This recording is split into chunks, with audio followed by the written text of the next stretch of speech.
नमस्कार, हिंदी साधन चैनल में आप सभी का एक बार फिर से हार्दिक स्वागत है।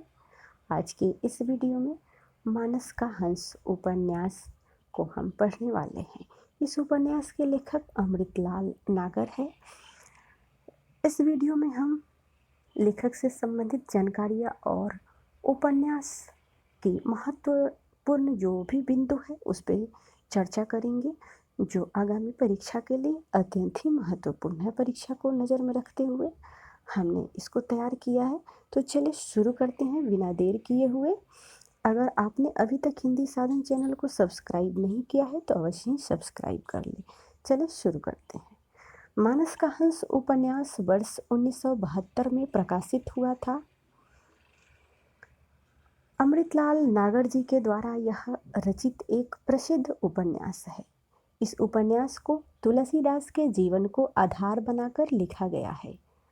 तत्कालीन अयोध्या काशी के बिगड़ते धार्मिक अनुष्ठान और दूषित वातावरण का यथार्थ रूप प्रस्तुत किया गया है।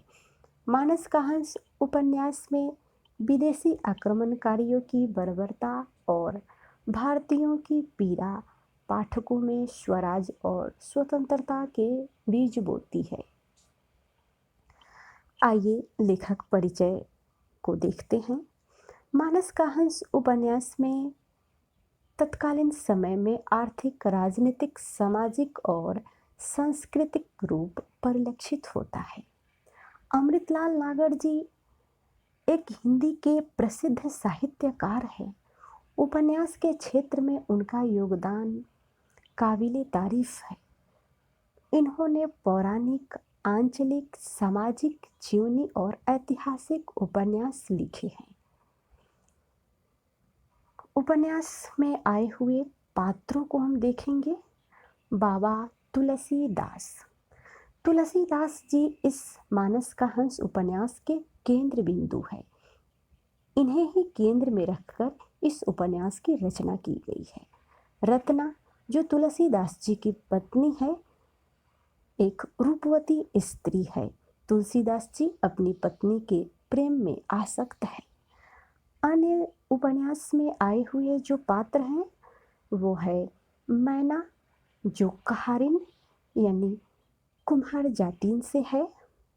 उपन्यास के अनुसार श्यामों की बुआ, संत बेनी माधव, रामू द्विवेदी, पंडित गणपति उपाध्याय।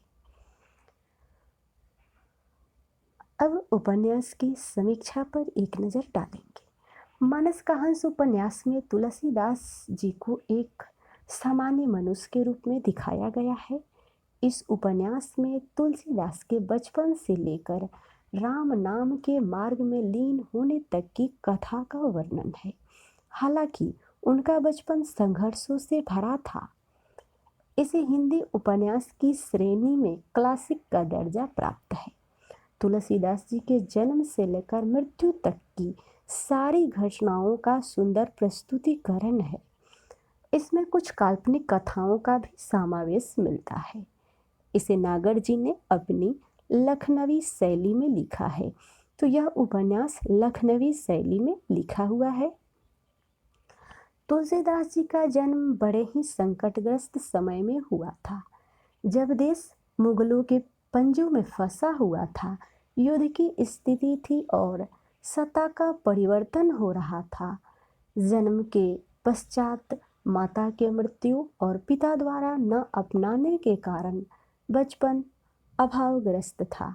मानस का हंस उपन्यास के पश्चात उन्होंने कई ग्रंथों की रचना की, जैसे रामचरितमानस, जानकी मंगल, कवितावली, विनय पत्रिका आदि। आचार्य शुक्ल के अनुसार इनके 12 ग्रंथ प्रमाणित है। किसके? तुलसीदास जी के। राजा भगत नामक भक्त के संपर्क में आकर वे राम भक्ति की ओर अग्रसित हुए। मथुरा, सोरो, अयोध्या होते हुए वे राजापुर पहुँचे हैं और राजापुर के पंडित दीनबंधु तुलसीदास के चरित्र से खुश होकर अपनी पुत्री रत्ना का विवाह तुलसीदास के साथ करवा देते हैं। रत्नावली एक पतिव्रता स्त्री है जो ज्योतिष शास्त्र को जानती है। तत्पश्चात उन्होंने तीर्थ यात्रा की और राम भक्ति में तल्लीन हो गए। जिस वक्त वो रामचरितमानस की रचना कर रहे थे, उस वक्त उन्हें काशी के पंडितों से तिरस्कार का सामना भी करना पड़ा था। तब तक उनकी पत्नी का देहावास हो चुका था। फिर वो राम कथा का प्रवचन चित्रकूट में करने लगे। फिर वो काशी में ही विनय पत्रिका का अंतिम पद लिखते हुए 80 घाट पर उनकी मृत्यु होती है। इस उपन्यास में अमृतलाल नागर जी ने तुलसीदास की आंतरिक और बाहरी संघर्षों को भली भांति दर्शाया है। तुलसीदास एक आम मनुष्य की भांति जीवन के द्वंद्व जिन्हें लड़ते हुए वो रचना करते हैं।